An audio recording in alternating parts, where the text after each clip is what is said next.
Today I have a 1960s Electra 110. This is a Smith Corona typewriter. It is an electric with manual return. I prefer the electrics with the manual return. Power returns are pretty clunky, and they're very heavy typewriters. But either way, electric typewriters are great for beginners, those of you who can type fast.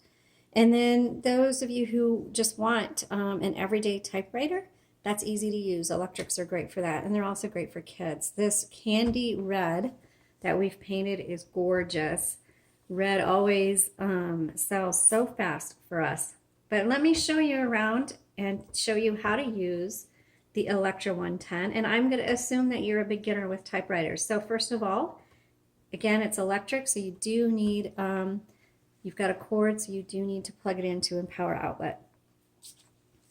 Your paper is going to go right here between these two metal bars. And this one looks like it has a ruler on it. Now before I load it, let me show you right here. This is a paper holder. So you can use that or want, but it keeps the paper from flopping over. And then to set margins, you just press these white tabs and slide them to where you want. This on the left, there's a metal guide, and that is a paper guide.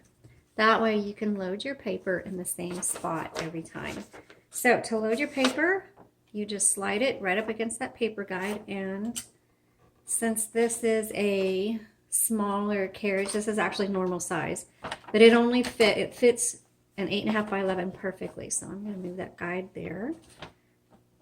Put the paper in, just let it sit there, and then pull in the roller. Oops.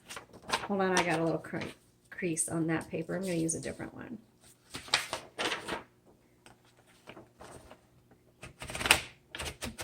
There we go, that loads a little bit better, a lot better actually. So, but you'll see it's crooked, and I like to bring it halfway to see if it's crooked or not. On the right side, you'll see a little metal lever. Just pull that forward, and that releases the tension on this bar down here, so you can adjust your paper. So, got it there. All right, it's nice and even, so I'm going to come back down. Now to return to the beginning of the paper, use your return handle, and it advances a line, plus it returns you to the beginning of the line. This lever on the left side will tell you if it's going to advance 1, 2, or 3 lines, depending on what you prefer.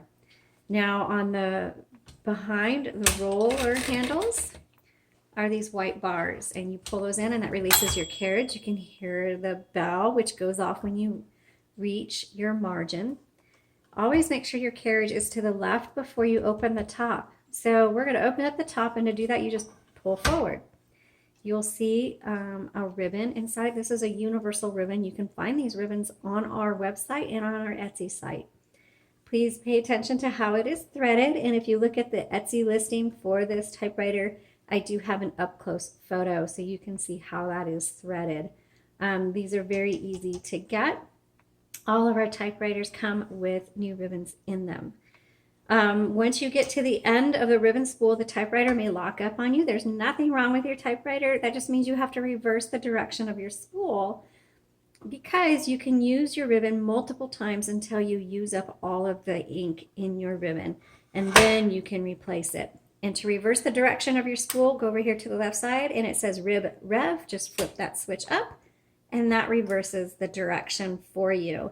Also, if your font, as you're typing, you notice the letters get really faint, please stop typing, open this up, and make sure that your ribbon doesn't need to be reversed, because if you keep typing, you'll eventually punch a hole or tear your ribbon, which you can fix that really easily. It's just a hassle, so just keep that in mind. All right, if you're someone who likes to use tabs, right here you can set a tab, but this is how you actually use the tab. You just press that, and then you can clear it right here. This 1 through 10, this copy set, this has to do with how hard the type bars, which are, let me show you what a type bar is. These are your type bars right here. It determines how hard they hit your paper. Okay, let's go ahead and turn this on, and we'll do some typing. So this is a 1960s.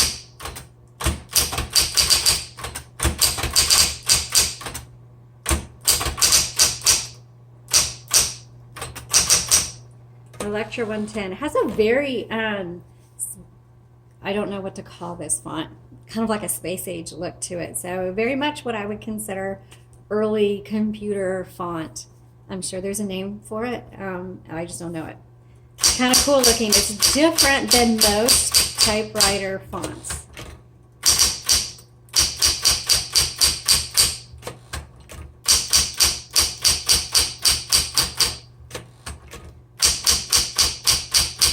Now there are 3 keys on an electric typewriter that have an auto repeat, and that's going to be your dash, your period, and your X. Let's go ahead and try the uppercase on all the keys.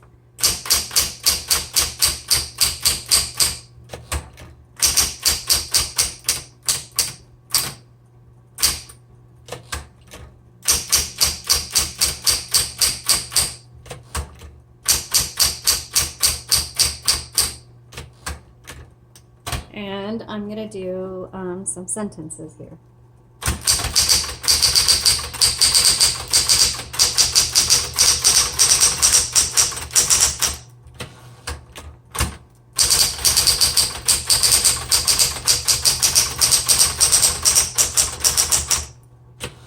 Okay, let's try the red.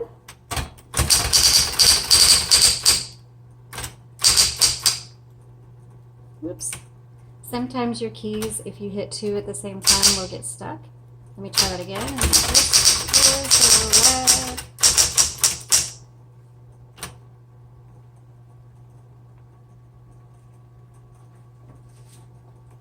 Okay, let's try the backspace on this. When you make mistakes, there's no delete key, just the backspace. Got a few more lines there. Let's keep typing and try this.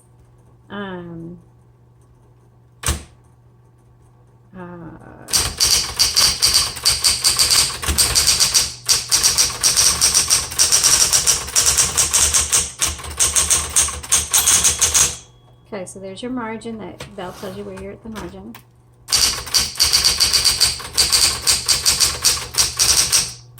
Let's do it in the black. Okay, so I made a mistake. So you don't have a delete button. So I like to just either X or dash through.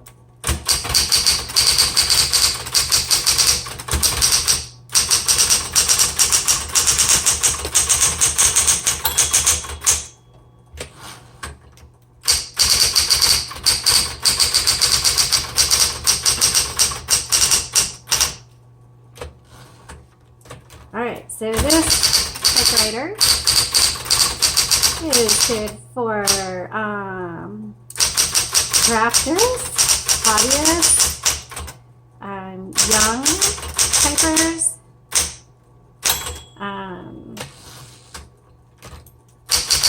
just for fun, or even office for filling out forms. It's not something I would recommend for writing a book on. But it's just fun to have. If you're just wanting one to have around for fun, this is going to be a great one for you. Perfect for beginners. Exclamation point. Awesome. Thanks so much for watching. Check out our Etsy shop in the links below. Visit our website. And please subscribe to our YouTube channel. Y'all have a great day.